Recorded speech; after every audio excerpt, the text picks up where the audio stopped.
Rising বাংলার পর্দায় আপনাদের সকলকে স্বাগত। আপনারা দেখছেন নটার প্রাইম টাইম আর আপনাদের সাথে রয়েছি আমি মধুপ্রিয়া। শুরুতেই দেখে নেব আজকের হেডলাইন্স। বস্তাবন্দি ছাত্রীর পচকল দেহ উদ্ধার, গ্রেপ্তার শিক্ষক, উত্তেজনা শ্যামপাহাড়িতে। স্বাস্থ্যকর্মী নির্যাতনে ক্ষোভ, পাঁশকুড়া থানা ঘেরাও বিজেপির। কঠোর শাস্তির দাবিতে পাঁশকুড়া ধর্ষণ কাণ্ডে 12 ঘন্টার ধর্মঘট এসইউসিআই। স্কুলে দাদাগিরি, তৃণমূল নেতার হাতে প্রধান শিক্ষক লাঞ্ছিত। ট্রেনের ধাক্কায় মৃত আইনজীবীর শোক শিলিগুড়ির আইন মহলে। পদ্মা ভাঙনে তলাচ্ছে রাধাকৃষ্ণপুর, আতঙ্কে এলাকাবাসী। ফের বিদ্যুৎ বিভ্রাটে থমকে গ্রিন লাইনের মেট্রো, চরম ভোগান্তিতে যাত্রীরা। পুজোর আগে হাওড়ার বাজারে এলো পদ্মার ইলিশ, খুশি বাঙালি। শুরুতেই যে গুরুত্বপূর্ণ খবরের দিকে চোখ রাখবো। বীরভূমের শ্যামপাহাড়িতে সপ্তম শ্রেণীর এক আদিবাসী ছাত্রীর পচা গলা দেহ উদ্ধার নিয়ে তীব্র বিতর্ক। নিখোঁজ থাকার 20 দিন পর বস্তাবন্দি অবস্থায় 3 টুকরো দেহ পাওয়া গেছে জলাজমি থেকে। গ্রেফতার করা হয়েছে ছাত্রীর স্কুলেরই এক শিক্ষক মনোজ কুমার মালকে। অভিযোগ, অপহরণ করে খুন করেছে অভিযুক্ত, কিন্তু স্থানীয়দের অভিযোগ আটক হওয়ার 4 দিনের পরই জামিনে মুক্তি পেয়ে যান অভিযুক্ত। আর ঠিক এই ঘটনাকে ঘিরে উত্তপ্ত হয়ে উঠেছে গোটা এলাকা। বৃহস্পতিবার স্কুলে প্রবেশের সময় হঠাৎই প্রধান শিক্ষকের ওপর চড়াও হয় স্থানীয়রা। চলে গণপ্রহারের ঘটনাও। 20 দিন নিখোঁজ থাকার পর সপ্তম শ্রেণীর এক আদিবাসী ছাত্রীর বস্তাবন্দি 3 টুকরো পচাগলা দেহ উদ্ধার ঘিরে উত্তেজনা ছড়ালো বীরভূমের শ্যামপাহাড়ি এলাকায়। পরিবারের অভিযোগ, শ্যামপাহাড়ি শ্রীরামকৃষ্ণ বিদ্যাপীঠের শিক্ষক মনোজ কুমার মাল ওই ছাত্রীকে অপহরণ করে খুন করেন। কবে গেছিল বাড়ি থেকে? 28 তারিখে। আমার তো বিয়ে হয়েছে বর্ধমানে, আমিও তো জানি না। এসে কি শুনলেন? এসে শুনলাম বাহা কিডন্যাপ হয়েছে। মা বললে ফোন করে, বাহা নেই কো বাড়িতে, স্কুলে পৌঁছয়নি, টিউশন भी পৌঁছয়নি। আমরা ছুটে ছুটে আসলাম। আপনি কবে খবর পেলেন? 28 তারিখে পেয়েছি। সেই দিন থেকে নিখোঁজ ছিল? হ্যাঁ, মা বাবা সেই দিন থেকেই খুঁজছিল। কাকে সন্দেহ হচ্ছে আপনাদের যে কে কিডন্যাপ করতে পারে? মাস্টারকে সন্দেহ হচ্ছে।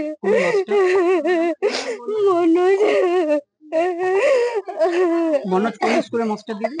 তমুনি হাই স্কুলে। ওই স্কুলে আপনার বোন পড়তো? ওই স্কুলে পড়তো। আপনারা কি চাইছেন এখন? এখন ওই মাস্টারের ফাঁসি চাইছি। পুলিশ অভিযুক্ত শিক্ষককে গ্রেপ্তার করেছে। ঘটনার পর বৃহস্পতিবার সকাল থেকে স্কুলে উত্তেজনা দেখা দেয়। প্রধান শিক্ষক সন্দীপ সাহাকে স্কুলে ঢোকার সময় উত্তেজিত জনতা মারধর করে। পুলিশের সামনেই চলে কিল, চর, লাঠি থেকে ঘুষি। ছিঁড়ে যায় প্রধান শিক্ষকের জামা ও ব্যাগ। পুলিশ প্রধান শিক্ষককে উদ্ধার করতে গেলে পুলিশের গাড়ি ধাওয়া করেন গ্রামবাসীরা। তবে স্থানীয়রা রামপুরহাট ঝাড়খণ্ড সড়ক অবরোধ করে বিক্ষোভ দেখান। স্কুলের অন্যান্য শিক্ষকদের তালা বন্ধ করে রাখার অভিযোগও উঠেছে তার বিরুদ্ধে। বিশাল পুলিশ বাহিনী ঘটনাস্থলে পৌঁছে পরিস্থিতি নিয়ন্ত্রণে আনে। পাঁশকুড়া সুপার স্পেশালিটি হাসপাতালের স্বাস্থ্যকর্মী নির্যাতনের ঘটনায় ফুঁসছে পূর্ব মেদিনীপুর। অভিযুক্তদের দৃষ্টান্তমূলক শাস্তির দাবিতে আজ থানার সামনে বিক্ষোভ দেখালো বিজেপি। মহিলাদের নিয়ে মিছিল করে পাঁশকুড়া থানা অভিযান। নেতৃত্বে বিরোধী দলনেতা শুভেন্দু অধিকারী। ঘটনাকে ঘিরে তীব্র রাজনৈতিক চাপানোতর। বিজেপির অভিযোগ, শাসক দল দোষীদের বাঁচাতে চাইছে, পাল্টা তৃণমূলের দাবি কুৎসা ছড়াচ্ছে বিজেপি। অভিযোগকারিনীকে থানায় নিয়ে গিয়েছিলেন তারাই। পাঁশকুড়ার পিতপুর সুপার স্পেশালিটি হাসপাতালে স্বাস্থ্যকর্মীদের ওপর নির্যাতন ও ধর্ষণের অভিযোগে উত্তপ্ত পূর্ব মেদিনীপুর। ঘটনার প্রতিবাদে দৃষ্টান্তমূলক শাস্তির দাবিতে বৃহস্পতিবার বিকেলে পাঁশকুড়া থানা অভিযান চালালো বিজেপি। নারান্দা হনুমান মন্দির থেকে শুরু হয় মহিলাদের নিয়ে প্রতিবাদ মিছিল। নেতৃত্বে ছিলেন বিরোধী দলনেতা শুভেন্দু অধিকারী। ঘটনাটিকে কেন্দ্র করে শুরু হয়েছে রাজনৈতিক চর্চা। বিজেপির দাবি, দোষীদের কঠোর শাস্তি না হলে আন্দোলন আরো জোরদার হবে। অন্যদিকে পাল্টা প্রতিক্রিয়ায় তৃণমূলের বক্তব্য, বিজেপি কুৎসা করছে। অভিযোগকারী থানায় নিয়ে যাই আমরা নিজেরাই, দাবি স্থানীয় তৃণমূল নেতৃত্বের। ঘটনার জেরে পাঁশকুড়ার রাজনৈতিক আবহাওয়া আরো উত্তপ্ত হয়ে উঠেছে। পাঁশকুড়ায় ধর্ষণ কাণ্ডে বিজেপির ঝাঁটা আন্দোলনের পাশাপাশি বিক্ষোভে সামিল এসইউসিআই। সুপার স্পেশালিটি হাসপাতালে এক স্বাস্থ্যকর্মীকে ধর্ষণের অভিযোগ ঘিরে আতঙ্ক এবং ক্ষোভ। এসইউসিআই এর ডাকে বৃহস্পতিবার 12 ঘন্টার ধর্মঘটে বিক্ষোভে ফেটে পড়লেন এলাকাবাসী। মিছিল, অবরোধ, অবস্থান বিক্ষোভে সামিল ছাত্রছাত্রী থেকে সাধারণ মানুষ। পরিস্থিতি সামাল দিতে অবশেষে মোতায়েন করা হয়েছে বিশাল পুলিশ বাহিনী।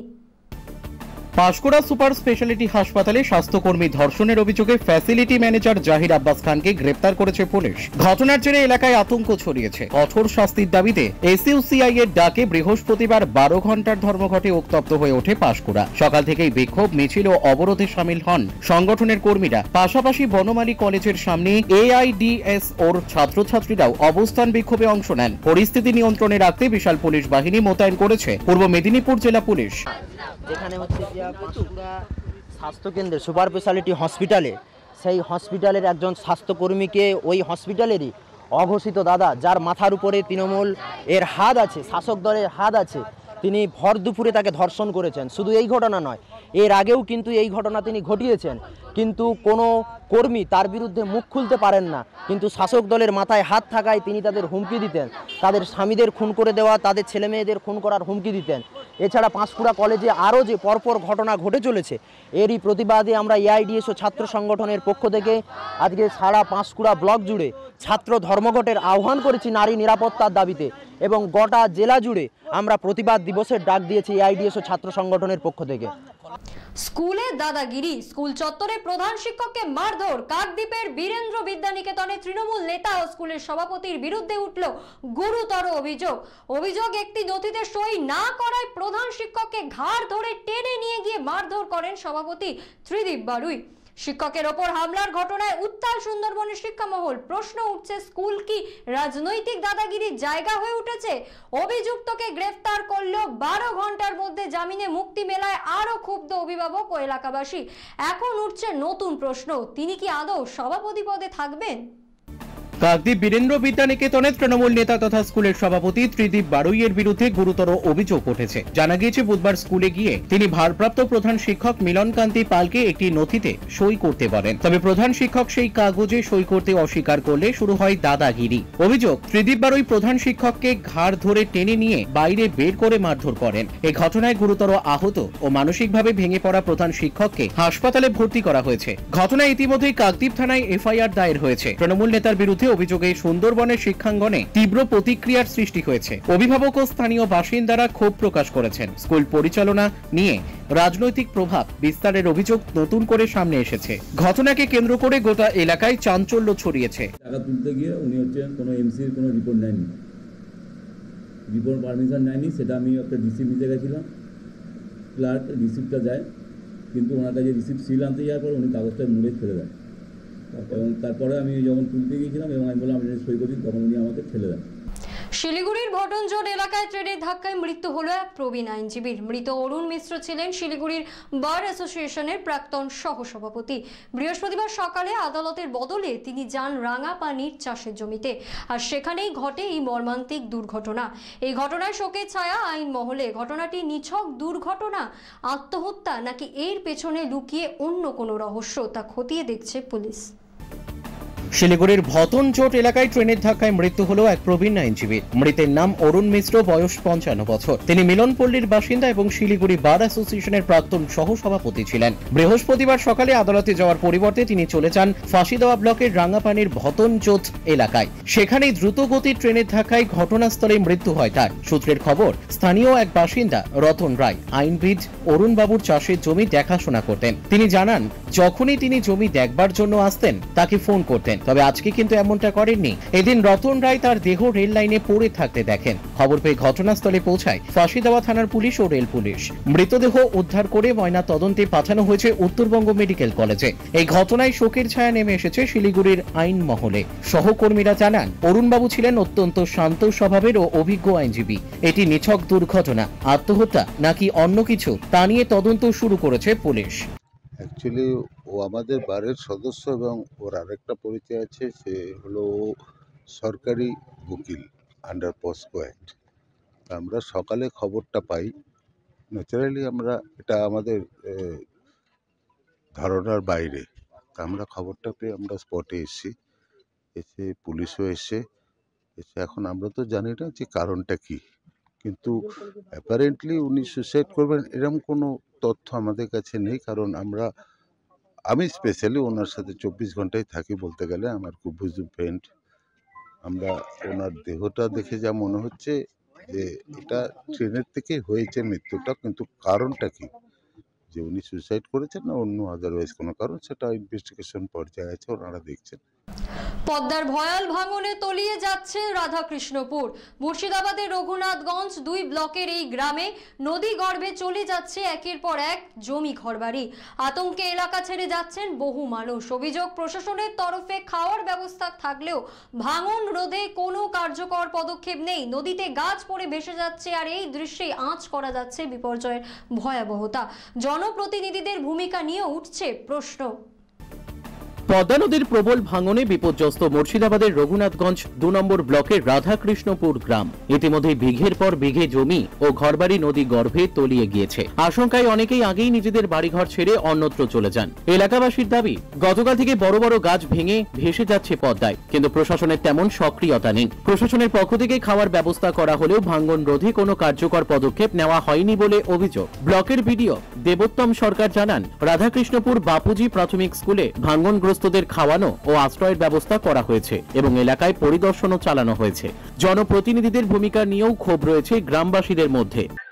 আজকের রাত 3টে থেকে এখানে ভাঙন, এবং এটা আমাদের রাধাকৃষ্ণপুর রঘুনাথগঞ্জ এলাকার ভাঙন। রাত 3টা থেকে ভাঙন, পর বাড়ি ঘর যত সবে তো ভাঙছে, তলিয়ে যাচ্ছে। বড় বড় গাছ, বড় বড় বাড়িগুলা কেউ অনেকে টানতে পারলো, কেউ 2-4খানি ইট আনতে পারলো, এরকম ভাবে সব তলিয়ে গেল। ইলেকট্রিকের পোল, বড় বড় নিমের গাছ, বড় বড় বাঁশ ঝাড়, সবই তলিয়ে গেল এই পর্যন্ত। তাতে প্রশাসন, রঘুনাথগঞ্জের কোনো প্রশাসন আসেনি। রঘুনাথগঞ্জের বিডিও স্টেফারে নাকি এসেছিল, কিন্তু যা হোক এসে কোন রকম আমাদের কিছু করবেই বাকি, কিন্তু আমাদেরকে কিছু এখন পর্যন্ত বলেনি যে কোথায় যাও বা কি করো, বসো থাকো। ফের বিদ্যুৎ বিভ্রাটে থমকে গেল গ্রিন লাইনের মেট্রো। 24 ঘন্টার ব্যবধানে আবারও ব্যাহত মেট্রো পরিষেবা। চরম দুর্ভোগে যাত্রীরা। বৃহস্পতিবার সকাল থেকে হাওড়া ময়দান থেকে শিয়ালদা ও স্প্ল্যানেড পর্যন্ত হঠাৎই বন্ধ হয়ে গেল মেট্রো চলাচল। সিগন্যালিং সমস্যার জেরে পুরো রুটে বিভ্রাট। যাত্রীদের মধ্যে দেখা দিয়েছে উদ্বেগ। এই নতুন রুটে যদি রোজই ঘটে এমন বিভ্রাট, তাহলে স্বস্তি কোথায়? ফের বিদ্যুৎ বিভ্রাটে বন্ধ হলো গ্রিন লাইনের মেট্রো পরিষেবা। বুধবার সকাল 10:36 থেকে সিগন্যালিং সমস্যার কারণে হাওড়া ময়দান থেকে শিয়ালদহ ও এসপ্ল্যানেড পর্যন্ত পরিষেবা ব্যাহত হয়। কিন্তু ফের বৃহস্পতিবার 24 ঘন্টা না কাটতেই আবারও ব্যাহত মেট্রো পরিষেবা। তবে সেক্টর 5 থেকে শিয়ালদহ পর্যন্ত মেট্রো চলাচল স্বাভাবিক রয়েছে। ইঞ্জিনিয়াররা তৎপরতার সঙ্গে সমস্যা মেটানোর কাজ করছেন। নতুন রুটে এই ধরনের সমস্যায় উদ্বিগ্ন যাত্রীরা। এক যাত্রী বলেন, এই ভয়টাই ছিল, সমস্যা শুরু হয়ে গেল, এবার হয়তো রোজই এই খবর শুনতে হবে। পুজোর আগে বাঙালির প্লেটেও এলো খুশির আমেজ। হাওড়ার বাজারে এসে গেল বহু প্রতীক্ষিত পদ্মার ইলিশ। বাংলাদেশ থেকে প্রথম দফায় এসেছে 50 মেট্রিক টন রূপালী শস্য, আর তা ঘিরেই হুলস্থুলু মাছ বাজারে।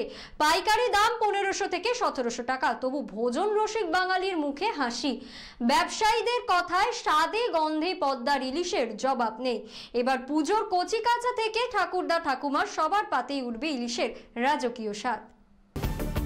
পুজোর আগে সুখবর বাঙালির জন্য। বাংলাদেশ থেকে বহুল প্রতীক্ষিত পদ্মার ইলিশ এসে পৌঁছালো হাওড়ার হোলসেল মাছ বাজারে। বুধবার রাতে বনগাঁ সীমান্ত পেরিয়ে প্রথম দফায় 50 মেট্রিক টন ইলিশ ভর্তি ট্রাক আসে হাওড়ায়। বৃহস্পতিবার সকাল থেকে খুচরো ব্যবসায়ীরা নিলামে অংশ নিয়ে মাছ সংগ্রহ করেন। বাংলাদেশ সরকার পুজো উপহার হিসেবে 1200 মেট্রিক টন ইলিশ রপ্তানির অনুমতি দিয়েছে। প্রথম দফায় এসেছে 800 গ্রাম থেকে 1 কেজি ওজনের ইলিশ। হাওড়া বাজারে পাইকারি দাম 1500 থেকে 1700 টাকা কেজি। মাছ ব্যবসায়ীরা ও ভোজন রসিক বাঙালিরা খুশি। ব্যবসায়ী সমিতি জানিয়েছে, গুজরাটের ইলিশ এলেও পদ্মার ইলিশের স্বাদ আলাদা, তাই চাহিদাও বেশি। আগামী দিনে আরো ইলিশ আসবে বলে আশা। আজকের মতো এই পর্যন্তই। ফিরে আসবো আগামী দিন ঠিক এই সময়। চোখ রাখুন রাইজিং বাংলার পর্দায়। দেখি বাংলার মুখ।